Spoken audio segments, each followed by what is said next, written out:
Folks, hello and welcome to Tavern Chat. I'm your host, Eric Tenkar, your bartender in the OSR, your main proprietor at the Tenkar's Tavern blog. There's this video that's been going around, especially around the OSR the last day or so. It's a clip.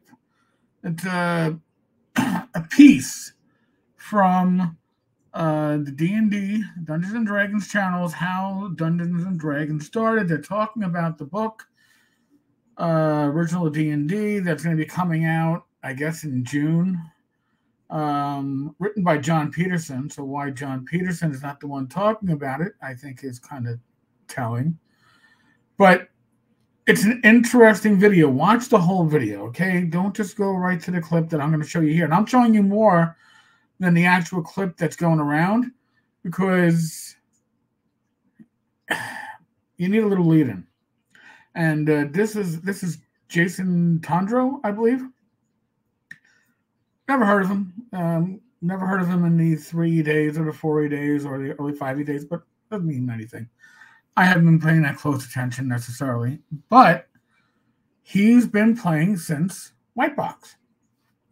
God bless him. That would mean that he has his bona fides, essentially, right? He's an old school gamer, which is why it makes what he says less than a minute later a little disturbing to us old school gamers. All right. But we're going to address that. We'll talk about that. I'll leave you links to the full video. You can see the timestamp on here is somewhere around 34 minutes. So if you want to just zoom ahead to when you think the video goes off the rails, you can do that too. So let's look at the video. Oh, by the way, there's a link up on the screen. Paranoia RPG is a Humble Bundle at Humble Bundle. Tenkar says tavern.game/paranoia. It's an affiliate link. It's how you support this channel. And get good games at the same time. All right, so let's listen to Jason. By the way, the interviewer, it's just, I mean, he could be interviewed by the kitchen sink. It wouldn't make a difference. They really have nothing to add. Right? Like the castles or the dungeons. And I don't know. So I showed up at the chess club, and the older kids at the junior high had the white box. So the older kids at the junior high had the white box. So he was probably at the same age I was. I came in to D&D, I guess, in 6th grade. So I'm guessing maybe he came in a little bit earlier. They had the white box. I don't know if they also had, basic. I came in with AD&D. But again, he's showing his bona fides at this point, which is important for what you're going to hear after this. And I made my first character, which was Antele the Quiet. He was a monk. We were using rules from Eldritch Wizardry. And nice. Right away, he goes down and go for a standard class. I went for a fighter. He went for a monk. Cool. And the monster manual was out, but not the player's handbook. So it tells you it was probably 1977, 1978. And so I have a lot of fond memories of these early years of the game. You have a lot of fun. And again, you think, you're listening to this, and you're an old school gamer, and you're going, wow, all right, this guy understands me. This book looks good. It's $99. It's pretty much got... first printing original D&D. It's got the first 3 supplements. It might even have chainmail in there. I'm not even sure, but it's got a lot of stuff. And Jon Peterson is the primary author. Jon is awesome. So, and it felt like I was the right person to be making this. So. Now, I don't know if he's talking about making the book or making this video. I'm a little confused at this point because I thought Jon Peterson was the man behind the book. I mean, if you skip down here, the making of original Dungeons and Dragons, 1970 to 1977, delves into the history behind the game's inception. Jon Peterson, one of the game's foremost historians, walks readers through a curated collection of documents that, woven together, reveal how D&D went from an idea to a beloved tabletop role-playing game, a never-before-seen first draft of D&D written in 1973 by Gary Gygax can be found within this incredible book. So, heck, even their summary of this video doesn't even mention the two people on your screen. And I'm a little confused as to whether or not Jason is talking about, he should be the one doing this video about the book. I would say it should be Jon Peterson, but you'll see why momentarily. And it's important that this is a historical document. So there are things, it was a different time. All right. So they're setting you up, right? It was a different time. That's time always moves on. 10 years ago was a different time, let alone 50. So we've had an inclusivity review of all these materials. Multiple. So let's. So we've had an inclusivity review of all of these materials. Multiple.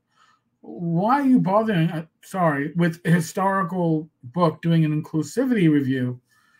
Because it's history. It is what you can rewrite history, right? History is written by the winners, and there's a reason why textbooks are constantly being updated, especially history ones, because you're always stressing something new or something different or a different point of view or a different angle.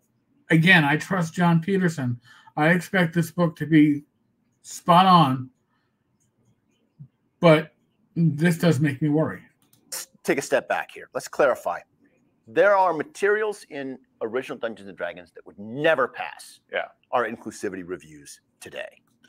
So there are, I'm sure. That's why I get my gaming material from companies that don't do inclusivity reviews. I mean, the game itself should speak for itself. I still play AD&D 1E. I am sure there are bits and pieces that are not going to be appropriate in today's day and age. I don't see them, but that's probably because my age, right? But you're selling this book to people of Jason's age. This is a book being aimed at people of Jason's age. So why are you bothering with this whole part on how original D&D would not have passed inclusivity reviews of today? You wouldn't expect it to. I wouldn't expect movies from the time to pass such reviews. So this seems to me to be turning the target audience away from, again, the grognards that came in at this point or shortly thereafter, and the historians and the people with the money in the pockets. And now you're trying to turn it to, I don't know, I guess, I get how the generations go, but it's those in their upper 20s and 30s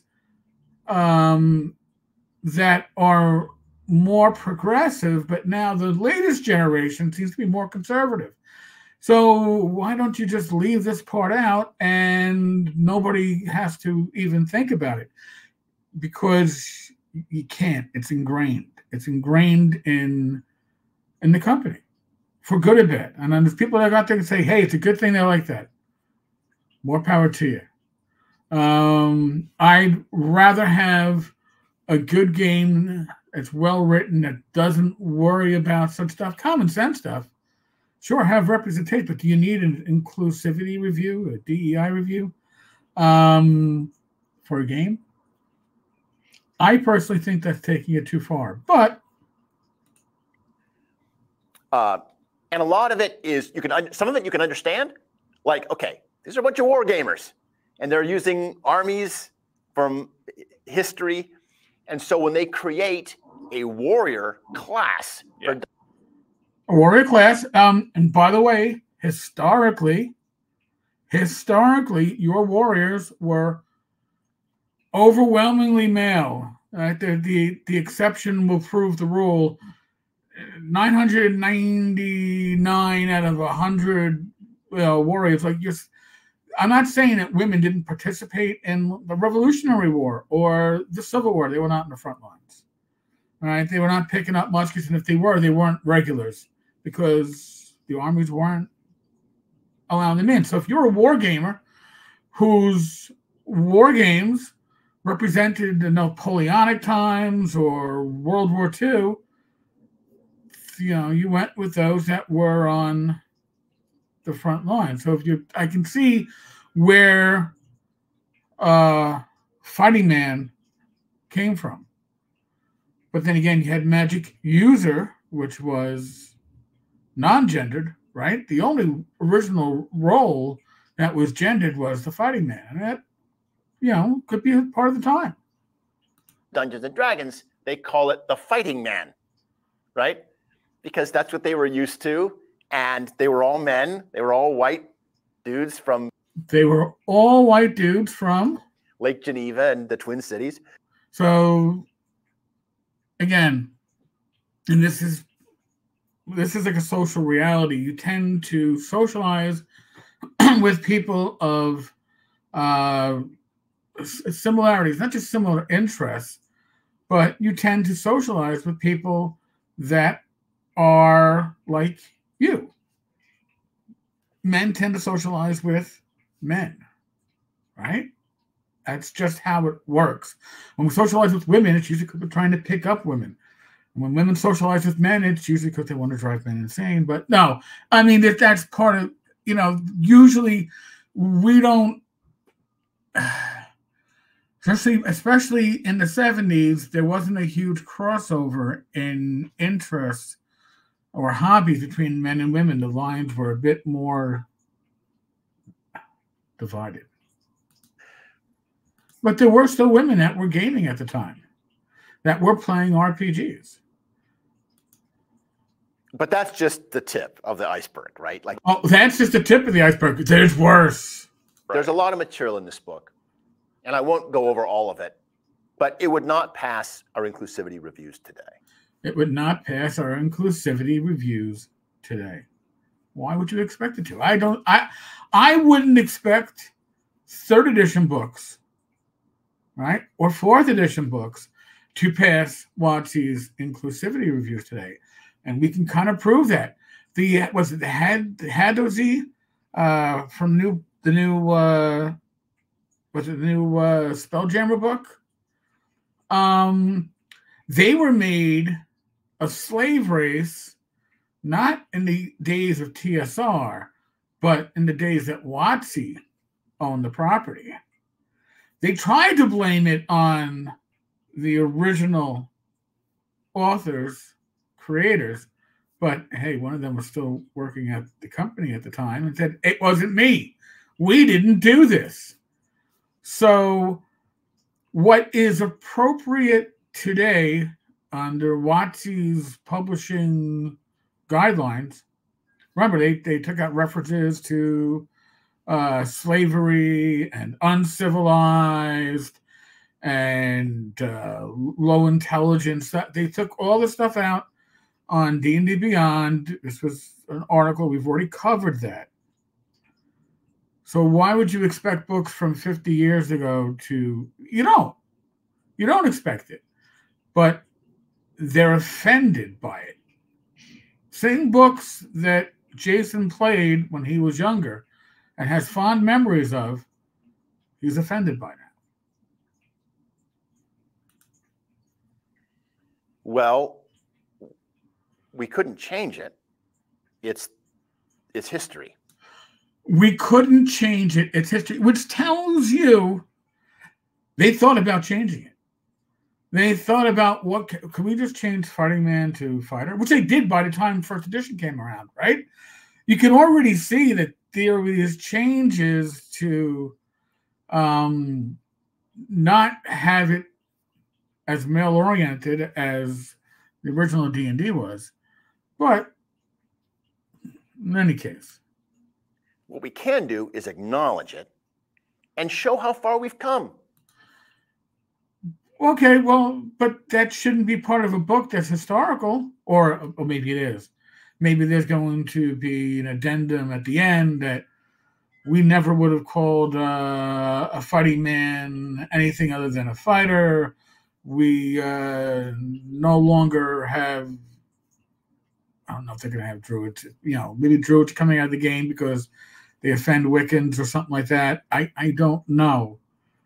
But he seems proud of the fact that the game that he came into the hobby with wouldn't even get to the table today. Because that's not D&D anymore. Yeah. Right? D&D gets more diverse and has a larger audience every day. The more diverse the game becomes, the more people of different genders and ethnic backgrounds and faiths see themselves in the game. Then they go make their own versions of the game, and more players start to see themselves represented in the game. Now, when it's saying they make their own versions of the game, are they talking about using the OGL to make your own version of the game and publish it? Probably not. Remember, they wanted to get rid of the OGL. They wanted to keep all that shit in-house. Again, I am happy to see a gaming community that's more diverse, that has women and men. It's still male heavy. You could even say male dominated. That's not surprising because men and women get different things out of RPGs in general. Rach enjoys them, but she only plays at conventions. I can't get her to play with my regular group. That's okay. She plays when she wants to. So I think that this is actually overall it's a good video until they do a self-inflicted wound that wasn't necessary. And I don't care if you say, well, it was because DEI is the future of fine and dandy, but it's not the history. And if we're talking about the history, if we're talking about the game, and you're trying to sell a book to people who have fond memories of that era, you don't need to bring in modern sensibilities and show how the past fails so far, so greatly from coming anywhere close to those possibilities. All right, folks, listen. By the way, there was a video that went up this morning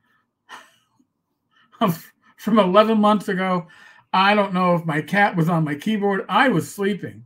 And then I wake up and I'm like, I got people asking me questions about Portuguese translations of the SRD. And I'm like, ah?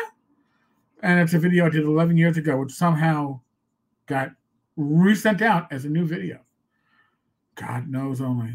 All right, folks. On that note, I'll include a link to this. It'll be in the show notes. Watch the video. It's not a bad video. I would say that Jason seems to enjoy hearing himself talk. I guess we all do if we're on video. But he really seems to get into it. And maybe that's why he did the self-inflicted wound. I just don't understand why you need that discussion. Not if you're selling a book. This is selling a $99 coffee table book. Jon Peterson is your selling point. That's what you should be stressing. Jon Peterson, as a historian, does amazing work, and he has honed his writing ability to have an amazing, amazing voice. So I'm going to be picking up that book despite this bit of the video, but the rest of the video is pretty good. So watch it and take this part with a grain of salt or embrace it depending on your point of view. All right. It's a large hobby. All points of view are probably equally valid in general, just not on a personal level. All right, folks. On that note, be safe, be well. God bless. Roll those dice, roll them well. I'll be back again tomorrow with another video.